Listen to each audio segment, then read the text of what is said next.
मैं ढूंढता हूँ जिसे वो जहां नहीं मिलता, नई जमीन नया आसमान नहीं मिलता। जो वो मिले ना रहे, मैं भी कब किसी का रहा, बिछड़ के उनसे सलीका ना जिंदगी का रहा।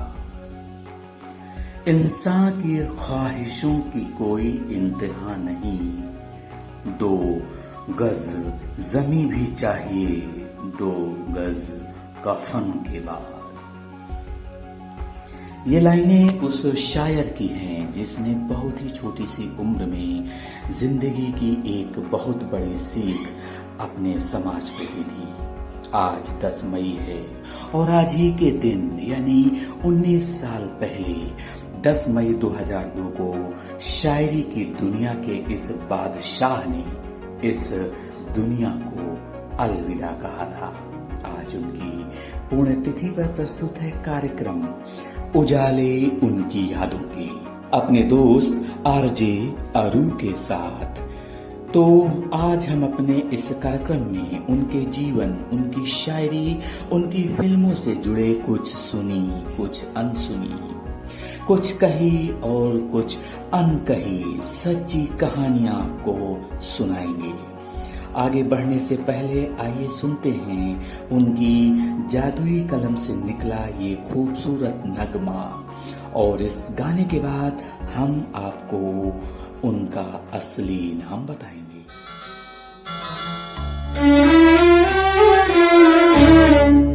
झुकी झुकी सी नजर बेकरार है कि नहीं, झुकी झुकी सी नजर बेकरार है कि नहीं, दबा दबा सा सही दिल में प्यार है कि नहीं, झुकी झुकी सी नजर।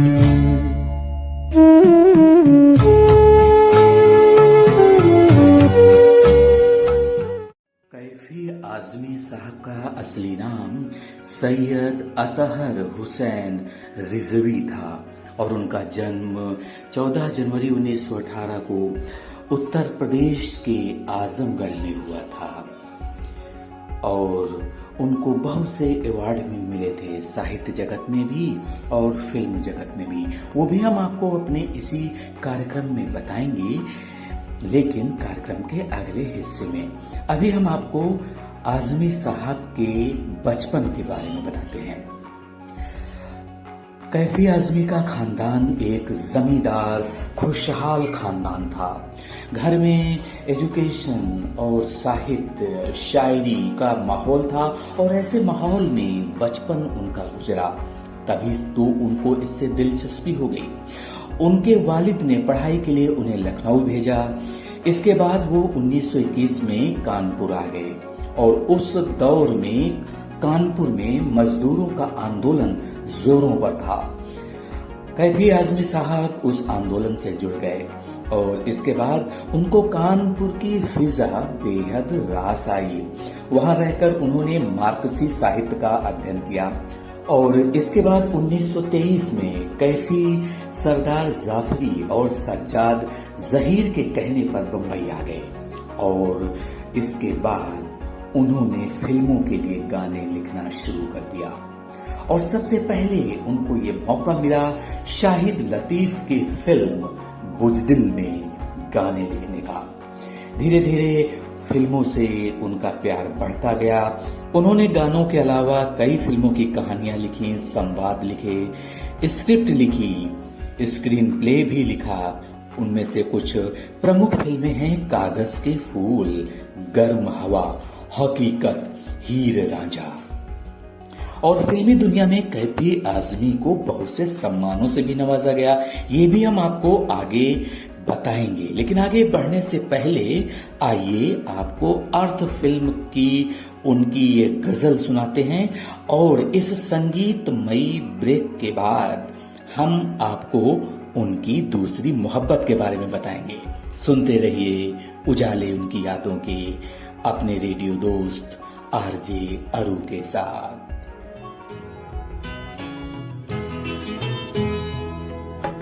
तुम इतना जो मुस्कुरा रहे हो, क्या गम है जिसको छुपा रहे हो, क्या गम है जिसको छुपा रहे हो, तुम इतना जो मुस्कुरा रहे हो।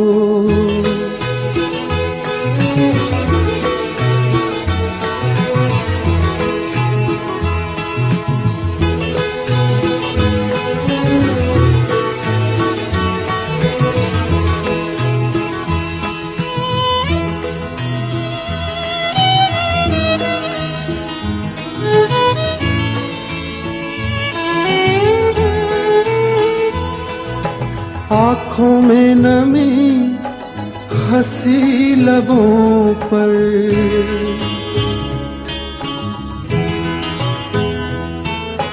आँखों में नमी हंसी लबों पर, क्या हाल है क्या दिखा रहे हो,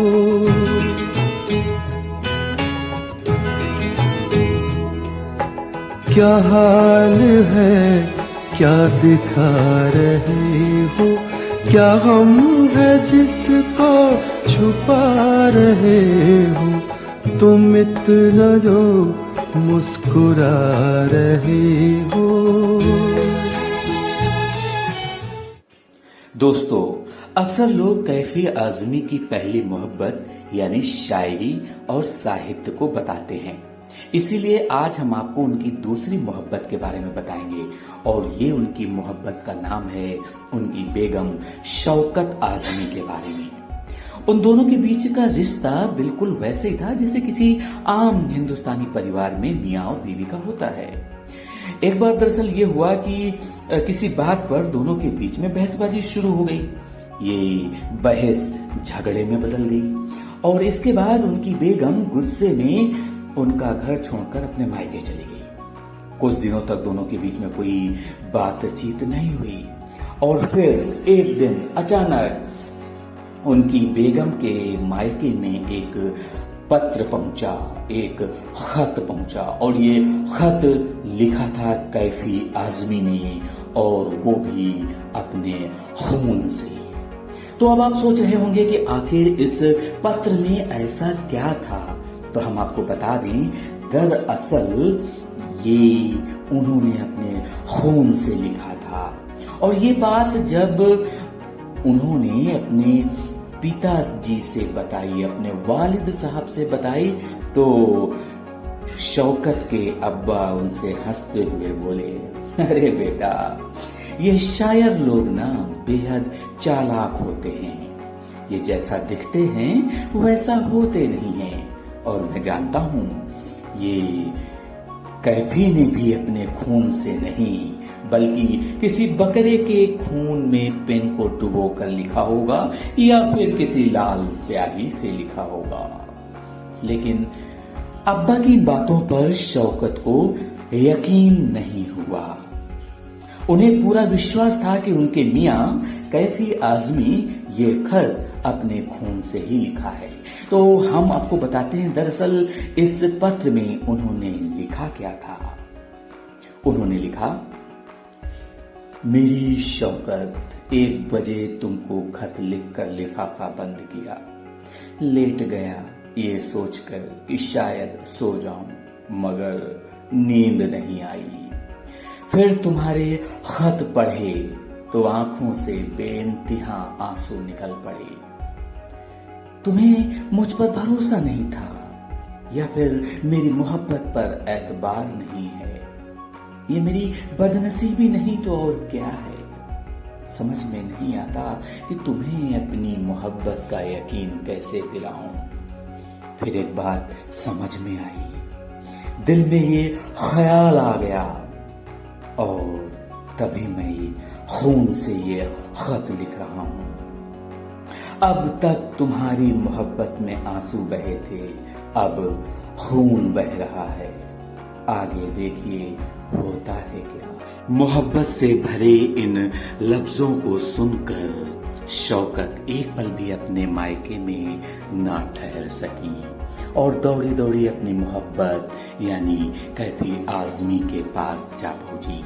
वो कहते हैं ना, पहली नजर का प्यार आखिरी दम तक साथ निभाता है।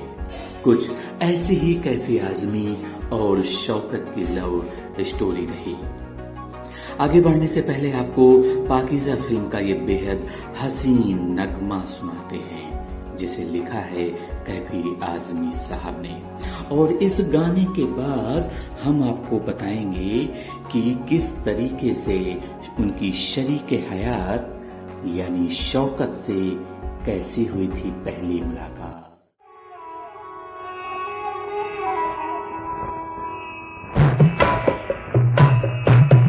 चलते चलते चलते चलते यूं ही कोई मिल गया था, यूं ही कोई मिल गया था। सरे राह चलते चलते, सरे राह चलते चलते वही थमके रह गई है, वही थमके रह गई है। मेरी रात ढलते ढलते, मेरी रात ढलते ढलते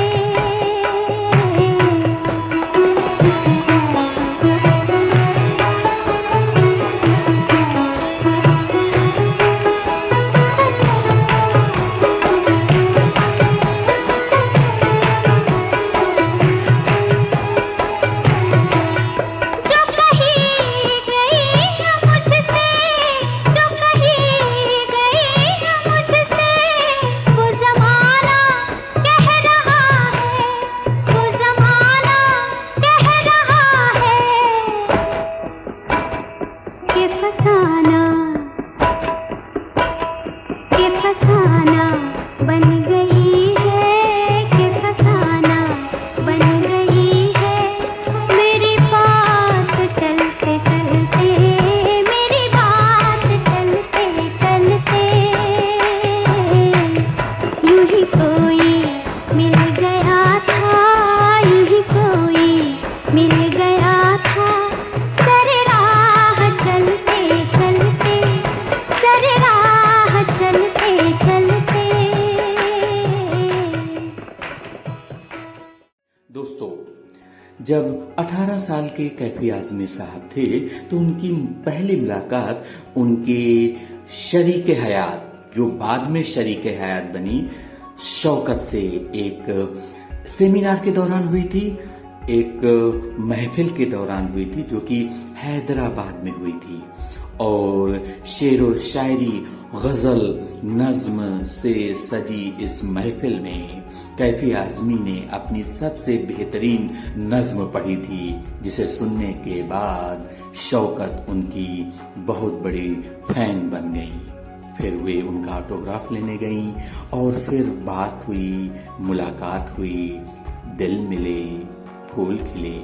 आज उनके 2 बच्चे हैं, शबाना आजमी जो कि हिंदी सिनेमा जगत की जानी मानी अभिनेत्री हैं और बाबा आजमी जो कि मशहूर सिनेमेटोग्राफर हैं। अब हम आपको बताते हैं कि वे अपनी बेटियों को पढ़ाने लिखाने और आत्मनिर्भर बनाने के प्रबल समर्थक थे। वे चाहते थे कि समाज में हर बेटी की तालीम पूरी हो और इसके बाद वो अपना मनपसंद करियर चुने, जो वो बनना चाहती हो वो वही बने। और यही बात उन्होंने अपनी बेटी शबाना आजमी से एक बार कहा था कि तुम वही काम करना, वही बनना जिससे तुम्हें खुशी मिलती हो। और अब हम अगली महत्वपूर्ण बात उनकी जीवन से बताएं तो जो उनकी जीवनी है उसका नाम है यादों की रहगुजर और इस पर आधारित नाटक है। जी हाँ, इस जीवनी पर आधारित एक नाटक है जिसका नाम है कैफी और मैं। इस नाटक का मंचन देश और विदेश में कई बार हुआ है। इसके अलावा 1973 में फिल्म गर्म हवा के लिए उनको 3 फिल्म फेयर अवार्ड मिले। बेहतरीन स्क्रिप्ट, शानदार डायलॉग और दिल छू जाने वाले गाने लिखने के लिए। वहीं 1975 में साहित्य अकादमी अवार्ड भी मिला। तो दोस्तों, उजाले उनकी यादों के इस कार्यक्रम में अब घड़ी की सुइयां कह रही हैं कि कार्यक्रम का समय समाप्त हो रहा है। तो हम यही कहेंगे कि भले ही कैफी आजमी साहब हमारे बीच में आज ना हो, लेकिन वे अपने गीत के माध्यम से, शायरी के माध्यम से, साहित्य के माध्यम से, फिल्मों के माध्यम से अपने लाखों करोड़ों चाहने वालों के दिलों में हमेशा धड़कते ही रहेंगे। आपको हमारा ये कार्यक्रम कैसा लगा, अपना फीडबैक कमेंट बॉक्स में दीजिए और साथ ही हमारे चैनल को लाइक, शेयर और सब्सक्राइब कीजिए और सुनते रहिए उजाले उनकी यादों के अपने दोस्त आरजे अरू के साथ। फिर होगी आपसे जल्द मुलाकात। नमस्कार।